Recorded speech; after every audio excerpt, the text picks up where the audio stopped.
1972 সালের এই দিনে দিনাজপুরের মহারাজা গিরিজানাথ উচ্চ বিদ্যালয়ে মুক্তিযোদ্ধার ট্রানজিট ক্যাম্পে মাইন বিস্ফোরণে নিহত হন অন্তত ৫ শতাধিক মুক্তিযোদ্ধা। এমন হৃদয় বিদারক ঘটনার অর্ধশত বছর পার হলেও ইতিহাসে উপেক্ষিত এই বিরল ঘটনাটি। শহীদ মুক্তিযোদ্ধাদের স্মৃতি রক্ষায় ঘটনাস্থলে নামে মাত্র একটি জাদুঘর করা হলেও দীর্ঘদিন ধরেই তা তালাবদ্ধ।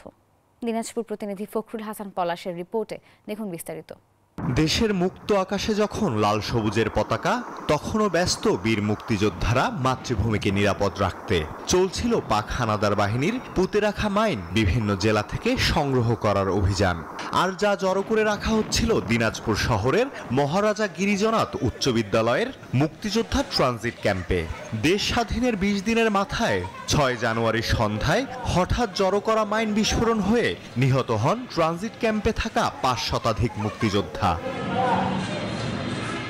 স্বাধীনতা যুদ্ধকে কেন্দ্র করে একসাথে এতজন মুক্তিযোদ্ধা নিহতের ঘটনা বিরল। তবুও এই ঘটনার রাষ্ট্রীয়ভাবে পালনে নেই কোনো উদ্যোগ, এমনকি হয়নি পাঠ্যপুস্তকে লিপিবদ্ধ। এত বড় একটা ট্র্যাজেডির ঘটনা পাঠ্যপুস্তকে যদি না যায় তাহলে তো দেশের মানুষ এটা জানতে পারছে না। শহীদ মুক্তিযোদ্ধাদের স্মৃতি রক্ষার্থে মহারাজা স্কুলে একটি জাদুঘর নির্মাণ করা হলেও তা পড়ে আছে অযত্ন আর অবহেলায়। উদ্বোধন পর্যন্ত আমরা খালি দেখছি, তারপর থেকে আমরা ভিতরে ঢুকিয়ে নেই, কোন কার্যক্রম কি হয়েছে না হয়েছে তাও জানিও না। দ্রুত এই জাদুঘরটি খুলে দিয়ে এখন মুক্তিযুদ্ধের যে সমস্ত স্মারক এখনো বিভিন্ন জায়গায় রয়েছে এবং এই 6 জানুয়ারি ট্র্যাজেডির যদি কোনো স্মারক থাকে সেগুলো সেখানে জমায়েত করে আমাদের প্রজন্মের জন্য উন্মুক্ত করা দরকার। ৬২ লাখ টাকা ব্যয়ে নির্মিত জাদুঘরটি মহারাজা গিরিজানাথ উচ্চ বিদ্যালয়ের কাছে হস্তান্তর করে এলজিইডি। তবে বিদ্যালয়ের প্রধান শিক্ষক জানান, হস্তান্তর হলেও জনবল না থাকায় জাদুঘরটি দেখেনি আলোর মুখ। এই মিউজিয়ামটির যে আসবাবপত্র আছে সেই আসবাবপত্র সমূহ হচ্ছে আমাদের শিক্ষা প্রতিষ্ঠান যে ছিল হাই স্কুলে তাদের আন্ডারে আমরা হ্যান্ড ওভার করে দিই এবং বর্তমানে তারাই হচ্ছে এই স্মৃতিসৌধটি সংরক্ষণ কাজটি চলমান করে যাচ্ছে।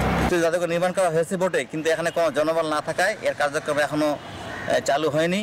আমরা দাবি জানাচ্ছি সরকারের কাছে যেন এই জাদুঘরটি অবিলম্বে জনবল প্রদান সহ চালু করা হয়। 6 জানুয়ারি শহীদ মুক্তিযোদ্ধাদের স্মৃতি রক্ষায় অবিলম্বে জাদুঘরটি চালু এবং পাঠ্যপুস্তকে অন্তর্ভুক্তির দাবি জানিয়েছেন দিনাজপুরের সর্বস্তরের মানুষ। Desk report, news 24।